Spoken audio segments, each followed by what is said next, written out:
Sentinel Online. Now loading the Beast Unleashed podcast.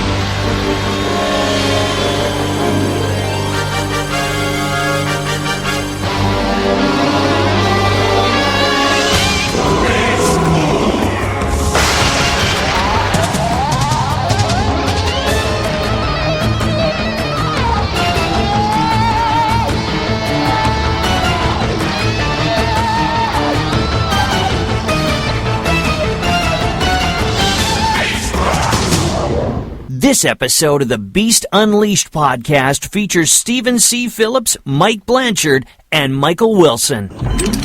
This will only take a nano-click, but you'll have to go offline. I can use the snooze. Repair mode.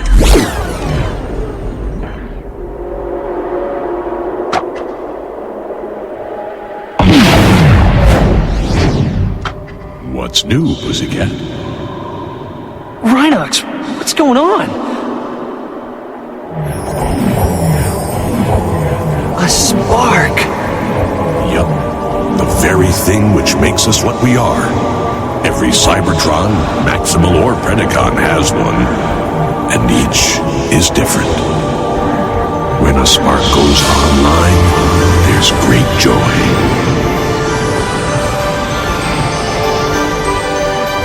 When one's extinguished, the universe weeps.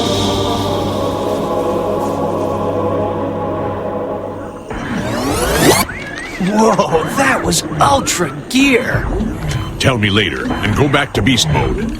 Hello and welcome to the world's first ever Beast Wars Beast Machines review podcast. This is the Beast Unleashed podcast brought to you by the Geekcast Radio Network, where all of our shows are adult and explicit. So if you're under the age of 18 and your parents don't want you listening, don't listen. I am your host, TFG1 Mike. Joining me is Pecan Court Michael. Hello. Hello. And Steve Megatron. Howdy. Today we will be recapping Beast Wars Season 1. I was going to say, I say fuck a lot in this, so it's a good thing that you prefaced with, we're explicit. Yes, I'm only going to do that for episodes 9 and 10, because Steve said that he fixed the tag, so that people should know. If it's in big red letters and says explicit, yeah, we're covered. So, Okay. Michael, when did you first see Beast Wars Season 1? I wasn't really into Transformers, back in 1996. I didn't get back into collecting until about 99, 2000-ish. And even then, I was more into the vehicles. So I didn't really get into collecting Beast Wars until, 3-4 years ago. And that was about the same time that I got the shows on DVD. Mm-hmm. So once I watched them for the first time, it's like, wow, I do like green eggs and ham, and I'm going to buy them all, and that's what I did. Gotta catch them all. Not quite like Minicons, but yeah. Fuck Minicons. Well, when you get into, I want to say like exclusive figures that were only released in Japan or Europe or things like that. BotCon. There were some Beast Wars that were released only at BotCon. And I've got a couple of those, and I've got, the European releases, and I got a couple of the Japanese ones, but, it's almost like gotta catch them all. There's a lot of rare and obscure Beast Wars figures. Yes. Not as many as they have now, where nowadays they're deliberately making rare and obscure figures. Yeah. Oh, yeah. Steve, when did you first see the show? Because as much as I know you are a collector, Michael, we kind of want to hold off on the actual Beast Wars era toy discussion for that final episode when we get down to episode 30, but yeah. That's still good. Steve, when did you first hear or start watching Season 1? I probably actually started seeing this around, I think from the very beginning, actually. it just happened to be, I was watching some other show, I think it was called like Mutant League or something, and then they kind of, I guess, canceled that, and then we had the UPN Power Block, and so this was on, and it had Reboot and some other shows on it at the same time, so that's when I caught this show originally, and kind of got into it from the episode 1, and watched it whenever I could find it. Yeah. For me, I've said this before, when I originally saw Beast Wars, whether it be any of the seasons, just Beast Wars in general, not just season 1, I originally thought Reboot was the new Transformers cartoon. And then I saw Beast Wars, and I saw Optimus Primal, and I saw Megatron, and I'm like, wait, where's Peter Cullen? Where's Frank Welker? Where's Jack Angel? What the hell is this crap? Truck, not monkey, damn it. The rallying cry of the fanboy. Well, I was 16 at the time, and Transformers for me, I never really collected them as a kid. I had a few, but I didn't start collecting until 2008? Late 2007, early 2008? Newbie. Shut the fuck up. So, I really didn't really pay any attention to it. I didn't have anything against it, really, when I was a kid, but, now I absolutely love Beast Wars. There's so many of the toys that I would like to get eventually. Save eBay scalpers, but, I've been going all over Twitter now under the Beast Unleashed account and just saying, monkey, not truck, monkey, not truck. Just to piss people off, because honestly, I'm really enjoying this cartoon. This is better than originally I thought it was going to be, because back then, I just kind of like, Steve, you said you kind of caught it when you could, but, back then, I caught it if it was on, but I never really caught on to the whole concept of it. And now that I've got all of the DVDs, including Beast Machines, which we will be getting to eventually, overall, my impressions of Season 1 would have to be, it is awesome. The backgrounds look incredible, although there are some flaws. I'm not without admitting that there are some flaws to the show, but still, it's 200% better than what G1 was, as far as design aesthetic and as far as, not seeing 6 different repainted versions of Pterosaur in one shot. Oh, okay. Well, I'm referencing the Starscream colors syndrome of... Yeah. Yeah. I understand. I would have to argue that, because I think even in the first episode of Beast Unleashed, I was complaining about, how awful the CGI is. And granted, this was state of the art in 1996. Yeah. It's still pretty bad. And toward the end of season 1, you start to see the CGI get better. Well, toward the middle of season 1, you see it get better. By the end, it's not awful. When they show landscapes and grand sweeping vistas, they're not as bland as they were in the beginning. I mean, they really had some time to tweak the design. And as far as your comparison with G1 goes, yeah, they focus on particular characters. Granted, there was like 30-odd toys for the first year of Beast Wars, but they didn't feel inclined to bring new toy of the day in as a new character. It was, and when they did bring in new characters, it made sense for the story. Exactly, right. And this was very story-based. You had an ongoing story arc that they stuck to. Occasionally you had one-shots or filler episodes, but you had an ongoing story arc, maybe a couple different ongoing story arcs that they, really fleshed out over the season and over the next season. And to be honest, I went ahead and looked at a couple clips from season 3, and was just amazed at how the CGI had evolved even over season 2 and season 3. Mm-hmm. I was actually shocked, thinking, is this the same animation team that started in 1996 with the first couple of episodes? because it had really, really turned around. But as far as season 1 goes, I wasn't terribly thrilled with the CGI starting off. Mm-hmm. Now, the storytelling, yes, it was great, and granted, the CGI did get better. But, to start off with, especially early season 1, so-so.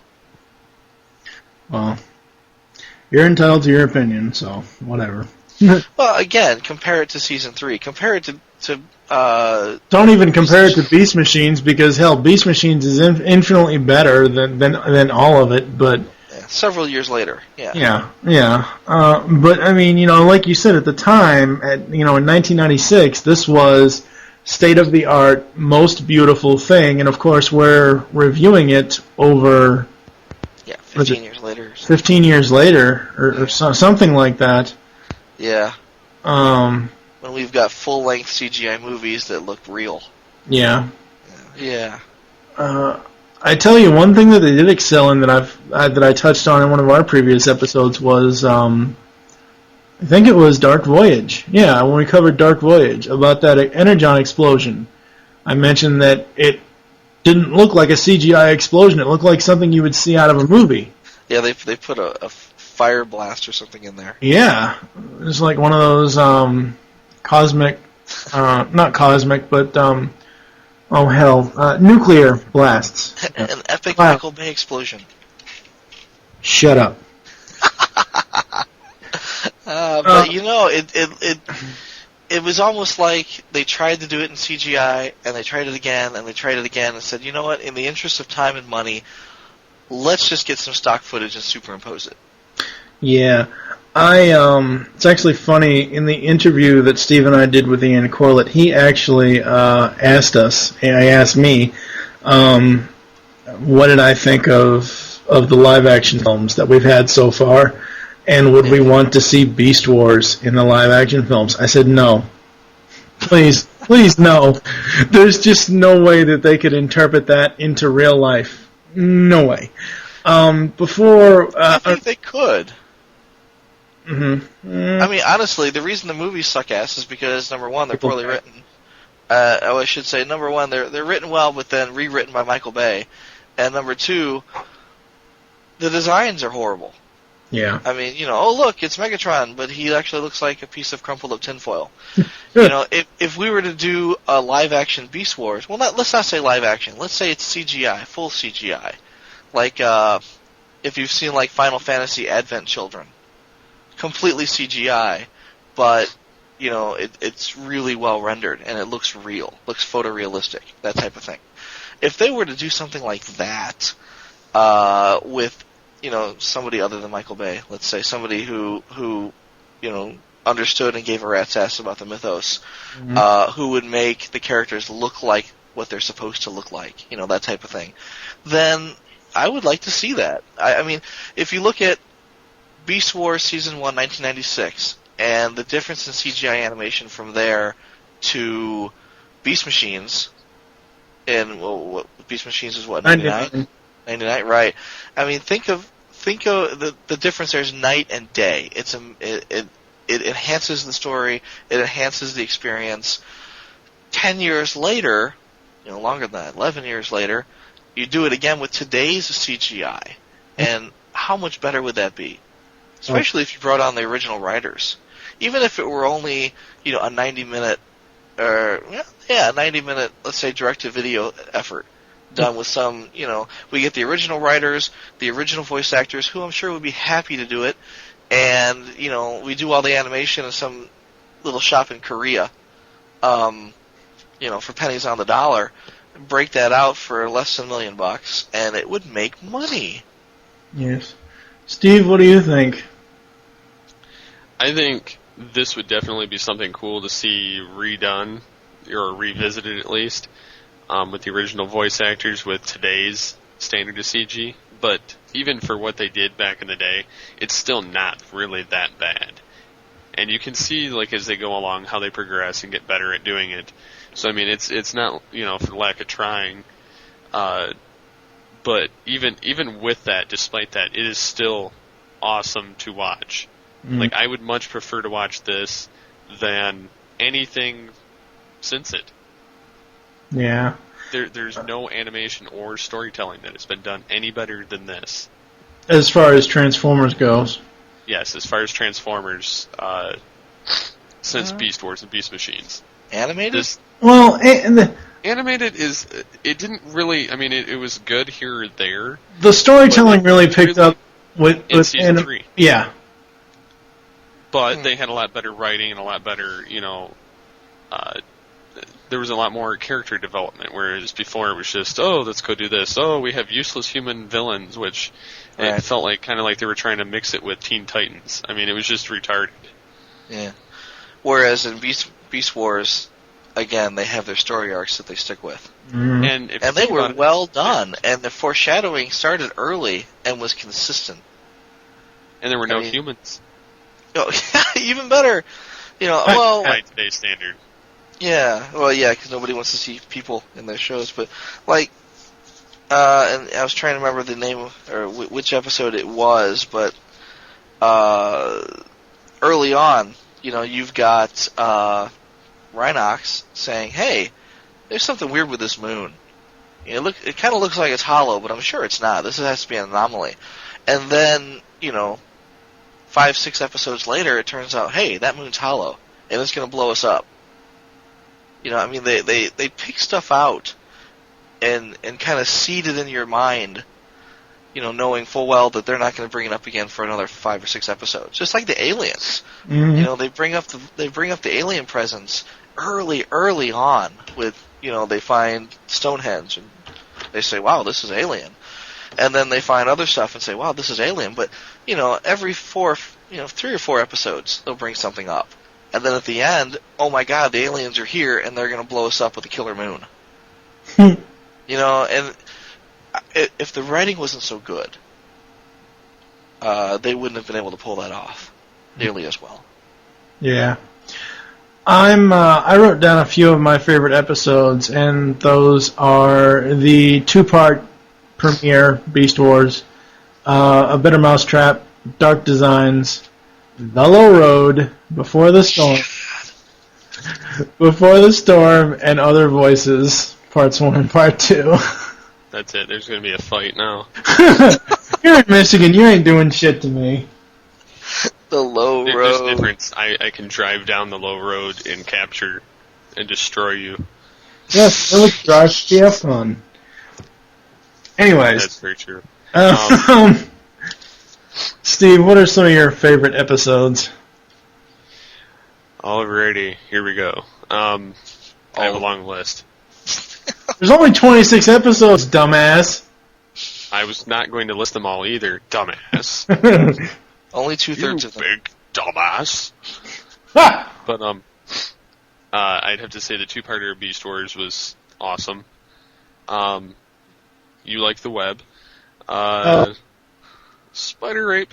I like the Bitter Mousetrap because it shows something of Rat Trap's awesomeness. I like Guerrilla Warfare. I'd have to say the next one I'd like out of that is Possession, just because I like the awesomeness that is Starscream. And then Before the Storm and Other Voices Part 1 and 2. Wait, I thought you told me off air at some point that you really enjoyed Dark Designs, or was that you, Michael, that said you liked it? I really like Dark Designs. There were a lot of awesome quotes. I do like that one. I probably forgot to say it, though. Yeah, you did. Yeah, Dark Designs might be my favorite. I really liked the Spark. Yeah, that was pretty cool. Yeah, I like the whole monologue that Rhinox goes into. Like a major... Well, no, I mean, as far as, when they introduced the Spark as a plot device, which, is canon now, it's huge. It's like the Soul, and prior to that, it hadn't been, hadn't been introduced, let's say. Repair mode, protoforms, that's the whole idea of, when a spark comes online, the whole universe rejoices, that type of thing. I just thought it was really well done, and we got Air Razor out of it. Yep. with that. And then Dark Design, I really enjoyed just because, evil Rhinox. There was I want to say this was the first time they brought up G1 continuity, where Waspinator talks about being shrapnel. Yep. And it's like, well, no, it's not holy cow. It's not the first time they brought up the G1 continuity. I mean, they've, the whole Premiere two-parter is pretty much a retelling of More Than Meets the Eye, except with Beast Wars characters. Right, but I mean, I'm trying to think now.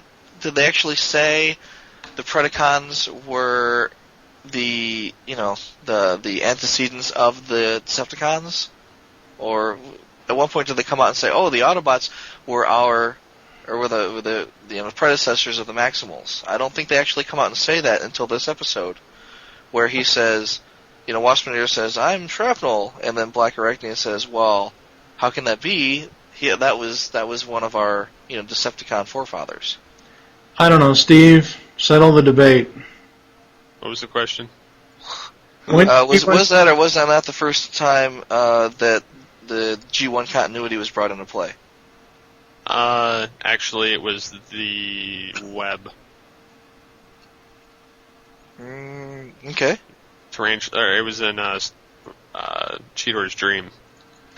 Oh, yeah. Oh, yeah! Okay, yeah. That makes sense. Okay, yeah, that makes sense.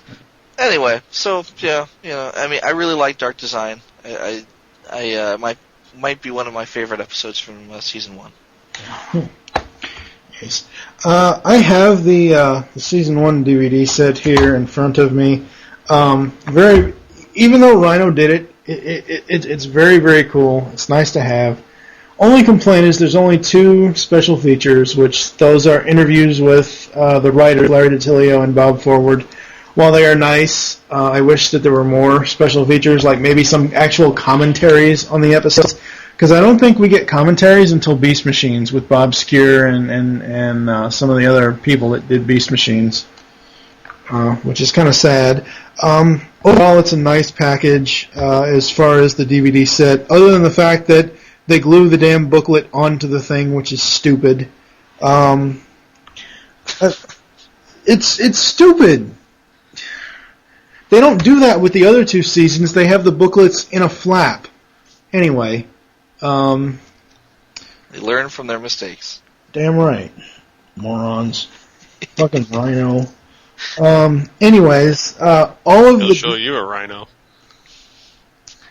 All of the DVDs feature a character from the show. Disc 1 features Cheetor, Disc 2 features Megatron, Disc 3 features Dinobot, and Disc 4 features Pterosaur. So I thought that was really cool instead of just the generic gray DVD or whatever. I thought it was cool that they actually made an effort and put designs on it. Overall, I think the season has its moments. There's a lot of great quotes from a lot of episodes. For booting up cold, when Rat Trap says that's so referenceable. It's just not even funny. Yeah. Overall, I really enjoyed it. So those are my thoughts on season 1. It's not the best. It gets better, but it is fairly good for the first attempt. Oh yeah, no doubt. And Rhinox using the chain gun of doom to splatter Waspinator, that was just awesome. I think my 2 favorite Waspinator splat alerts in this season are the chain gun of doom and the skipping across the water like a rock. Oh, there are so many to choose from. Splat. Okay, both of you both need to stop talking at the same goddamn time. Sorry. Word. What did you say, Steve, when you said about whacking somebody or something? No, I said I like it when they, hit the wall and then they go, or they skid across the water and then they smack into something like a wall or a... Oh, okay. That was mostly it. Okay. Do we have anything else we would like to say about Season 1? I think I just wanted to point out that probably one of the reasons why this was so popular is that they made a point to write for adults, but the visual effects are more for kids. Oh yeah, and so is the music in some spots, especially a lot of the a lot of the comedy music, like the wah wah wah, or stuff like that. Yeah, no, definitely they tie into the older cartoons. I also say like older Looney Tunes. Yeah. But Warner Brothers stuff. But yeah, the storylines are they flow together and they're very easily followed by adults. But when you get into the battles and oh my God, your eyes bug out, or you have the Wile E. Coyote moment where Inferno suddenly runs out of gas, or Pterosaur suddenly runs out of gas or something and plummets to their death, and then a little cloud of dust at the bottom of the canyon. Like, oh no. Exactly, and that especially like the splat alerts. Anytime somebody gets splattered, blown up, or their head goes flying, I think the younger kids are really gonna see that and go, "Wow, that's awesome!" And want to watch Waspinator get blown up 1,000 more times. They're gonna see a splat alert come season 2 in, never mind. Once we get to season 3, once we get to Feral Scream, they're gonna see a very, very violent splat alert for Waspinator. I'll explain off air. Steve already knows, but I'll explain off air. I got to bring up the music too, because some shows they focus on certain things and leave certain things out. This show, say what you want about the CGI, about how it was cutting edge for the time, which it was, which most everything is cutting edge for its time, and then of course look at cell phones. As soon as a new one comes out, there's a bigger, better one 4 months down the line, whatever, same thing. But they didn't skimp on the music. They didn't skimp on the animation effects. The voice acting is superior. It is awesome by far. Yeah. It just is. Absolutely. I think you were just making a comment, I want to say last episode, about how fantastic Blue Mancumo's performance was. Yeah, well, I said that I said Tigatron does emotional well. Yeah. Well, that's not the first time that I've given major props to Blue.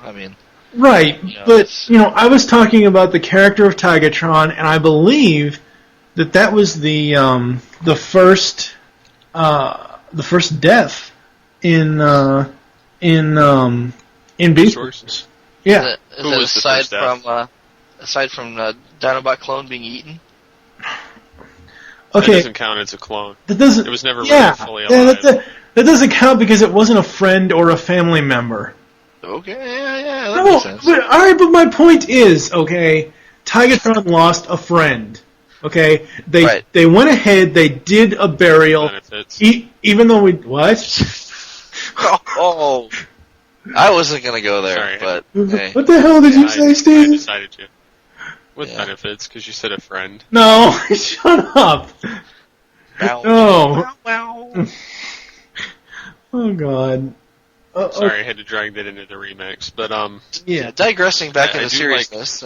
But I like how they kept the continuity with everything, and then it even traveled as far as through season 3, especially with this quantum surge that ends up appearing in the next episode. But it started in this one, and it travels all the way through to Deep Metal in season 3.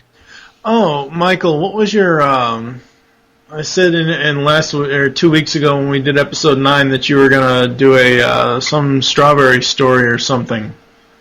Oh, the strawberry grits. Yeah. Yeah. I started off basically saying that I was dirt poor, and I was. It was really bad because I was poor to begin with, but then also trying to put myself through college. And all we had in the house at one point was a big box of Quick Grits, like the industrial-sized box of Quick Grits, and I think even that was from a food pantry. And then right next to that was a big thing of Strawberry Quick. And I don't even know where the Strawberry Quick came from. But that's all we had to eat. And finally we said, you know what, I think we should mix these two together.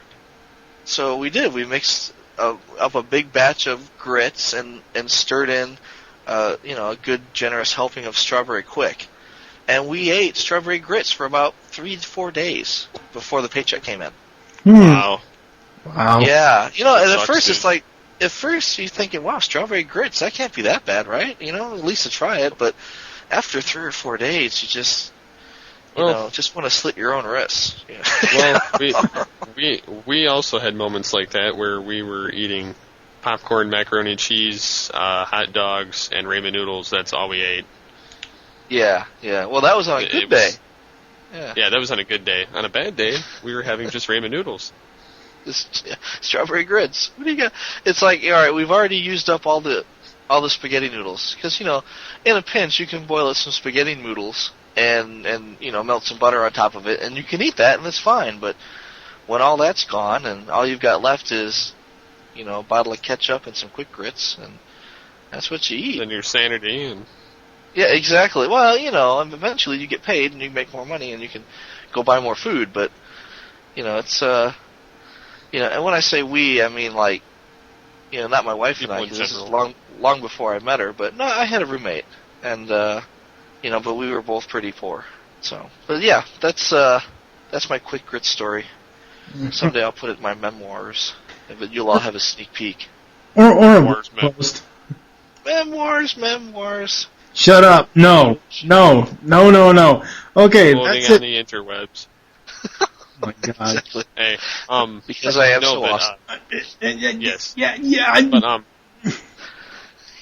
do you have a speaking problem there? No, you do. Yep. English. Do you speak it? It sounds like he's trying to do a Klingon version of the Nickelodeon commercial. What were you gonna say, Steve? Well, remember how in the last episode I talked about finding the images? Yes. Megatron's his little bedroom where he's got the Starscream bowling pin, the fusion cannon, he's got a bowling trophy, and he's got a picture of himself on the wall. Which I got that. I'm not real sure what that picture's supposed to be. What is that? Is that his dino head? It almost looks like his season 2 form. Huh. It almost looks like it's buried in there because it looks like when he's on robot mode and like he's riding on that rocket that he sent in season 2 in the end. Poor Optimus. Yes. Poor Optimus. His head. Did you see? Oh, that's his head. Yeah, I see it now. Yeah, his chest plate. That's the first thing that pops up, and then you see his head, and he's got his mouth open, and he looks like, oh shit. And then his eyes are still on though. His eyes are still lit up. That's a good sign. Well, that's probably the last thing he saw before he went offline, and it just locked him that way. The problem with Optimus in Other Voices Part 2 when he exploded. Exploded. Yes, exploded. I like them words. The problem with that is, maybe it wouldn't have happened so bad if he had actually had the faceplate still up. He panicked, man. Leave him alone. All right. You couldn't have an oh shit moment without his mouth showing. Yeah, that's true. Okay. Alrighty then. Alright, so that's going to do it for us. Thank you for joining us here on the Beast Unleashed podcast. There are several ways to get in contact with us or leave feedback for the show. Visit the website, geekcastradio.com. Join the forums, PredaconEmpire.com/Nexus. Leave the show's feedback in iTunes. Please do this. Follow us on Twitter, Beast Unleashed. Mine is TFG1Mike. Michael, what is your Twitter? Pecan Court Michael. Steve? SCP-21. Become a fan on Facebook. Search Geekcast Radio Network. Call the voicemail line. Tell us the show you're leaving the message for and your name. 502-526-5821. We hope you enjoyed this episode of the Beast Unleashed podcast. Join us next time when we will be reviewing the first 3 episodes from Beast Wars Season 2. Those being Aftermath and Coming of the Fusers Part 1 and Part 2. For now, I am TFG1 Mike with Steve Megatron Phillips. And Michael Wilson. singing the Megatron. Close Season 1 for us, Megatron. Sang in the immortal words of Megatron. Excellent. Yes. That it? Yes. No Narwhal? No. No That Team is Rocket? a song of blasphemy. Tell us what you really think of narwhals, Megatron. If I ever hear someone even speak words from that song again, they will be worse than dead. I will send them. I'll melt them down into aluminum siding. Oh, yes, indeed. I was waiting for the aluminum siding. Yeah. Hey, this is Cheetor, and you're listening to the Beast Unleashed podcast. Ultra Gear.